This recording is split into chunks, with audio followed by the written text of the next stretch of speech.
E é tempo agora para a entrevista com Nuno Vieira, o comentário do jurista, que nos vai falar hoje sobre direitos humanos. Nuno, muito obrigada pela sua presença aqui nesta primeira hora.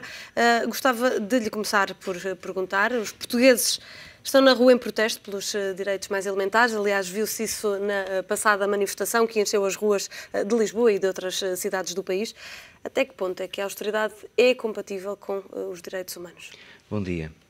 Eu vou responder muito objetivamente a essa questão. A austeridade pode ser compatível com os direitos humanos. Aliás, o que é essencial é colocar os direitos humanos no centro das estratégias económicas. Talvez seja aquilo que não está a acontecer. E eu vou apresentar três grandes preocupações para a sociedade portuguesa neste contexto de austeridade. Repare, com certeza que irá aumentar o trabalho infantil. Ao longo da história temos visto que em épocas de austeridade as mulheres são mais vulneráveis que os homens. Portanto, podemos encontrar situações de feminização da pobreza. E temos uma outra questão, muito relevante também, que é a questão das minorias. Repare que em Portugal há cerca de 40 a 60 mil ciganos. Se Portugal começar a responder a estas preocupações, estará a aplicar os direitos humanos na austeridade. Portanto, é possível aplicar direitos humanos em clima de austeridade. E no atual clima de austeridade e com o anúncio ontem, é-lhe possível de verificar se esta acautelação pelos direitos humanos está a ser feita? Numa situação de crise, é normal que as instituições de proteção dos direitos humanos tendam a desaparecer. Antes de apontar os fatores negativos, eu gostaria de realçar que há também aqui dois fatores positivos em Portugal. Nós assistimos à austeridade, mas não foram retiradas verbas do provedor de justiça, por exemplo. Aliás, isso aconteceu também com a CIDI, que é o Alto Comissariado para a Imigração e Diálogo Intercultural. Portanto, neste âmbito é positivo. Tem havido, isso sim, alguns maus exemplos.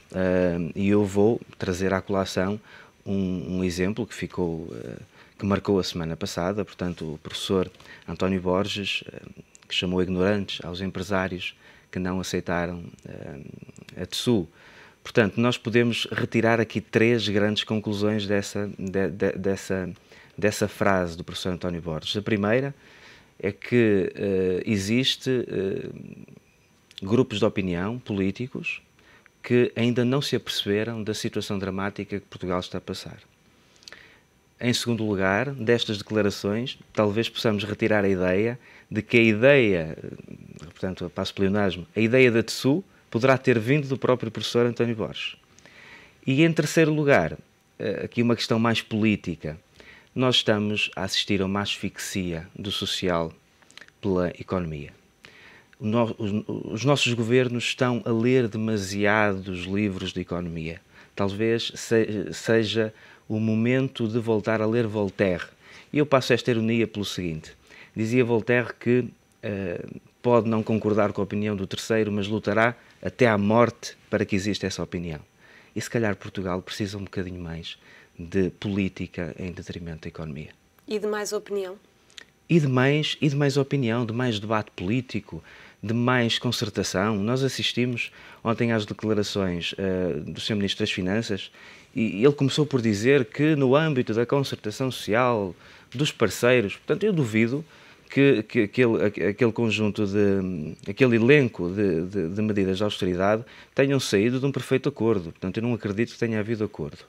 E não acredito que organizações de direitos humanos tenham sido ouvidas. Se calhar continua a ser um clichê a questão dos direitos humanos, mas repare que a Europa é conhecida por ter o melhor sistema de proteção dos direitos humanos a nível mundial. Estará na hora de começar a aplicar medidas em concreto. Os direitos humanos podem vir a ficar em causa em Portugal? Já estão em causa. Já estão em causa. Aliás, nós hoje já ouvimos aqui, no Primeira Hora, falar da questão da inconstitucionalidade de certas medidas. Portanto, eu julgo que o Orçamento de Estado poderá vir a ser considerado como, vamos lá ver, como medida que viola a Constituição. Existe em Portugal o princípio do não retrocesso, o princípio constitucional do não retrocesso. Isto não é outra coisa que não retrocesso. Portanto, se a nossa Constituição proíbe não retrocesso, porquê retrocedermos? Porquê aplicarmos a economia desta forma, em pleno contraste com o social? E a questão da propriedade privada, portanto, que é um princípio constitucional também. Eu até lançaria aqui uma farpa, que é a seguinte: se o Governo deu tanta importância à posição do Tribunal Constitucional no que diz respeito aos subsídios, que dê a mesma importância a esta possível inconstitucionalidade do próprio Orçamento de Estado. Quando falamos de direitos humanos, e sendo que já podem estar em causa aqui a defesa dos direitos humanos, podem servir como travão à austeridade? Há alguma forma de, por exemplo, instâncias como o Tribunal Europeu dos Direitos do Homem intervir? Sem dúvida, sem dúvida. Eu vou desdobrar a sua questão em duas respostas. Em primeiro lugar, é possível que os direitos humanos combatam a austeridade. Dou-lhe o exemplo também da semana passada, daquele parecer da Comissão de Ética que nós ficamos a conhecer. Será que nós vamos começar a anunciar a morte aos portugueses? Não atribuir medicamentos aos portugueses para pagar juros internacionais? Será que vamos deixar morrer portugueses para pagar dívida? Eu retorno à Idade Média, em que os devedores eram esquartejados em feiras e divididos pelos credores em praça pública. Portanto, se nós começarmos a usar pareceres da Comissão de Ética para colocar em causa a integridade dos portugueses, nós estamos a violar os direitos humanos. Poderíamos proteger os direitos humanos se não aceitássemos este tipo de parecer e se a sociedade civil se impusesse de forma perentória. Em relação à segunda parte da questão, o Tribunal Europeu dos Direitos do Homem é um tribunal meramente educativo, no sentido em que não pode agir retroativamente e repor situações de dano. Pode, sim, condenar o Estado português a pagar indemnizações aos lesados. Imagine que o Tribunal Constitucional não entende que exista inconstitucionalidade no novo Orçamento de Estado. Os portugueses podem recorrer ao Tribunal Europeu dos Direitos do Homem em última instância. Quando diz os portugueses, quem é que pode fazê-lo?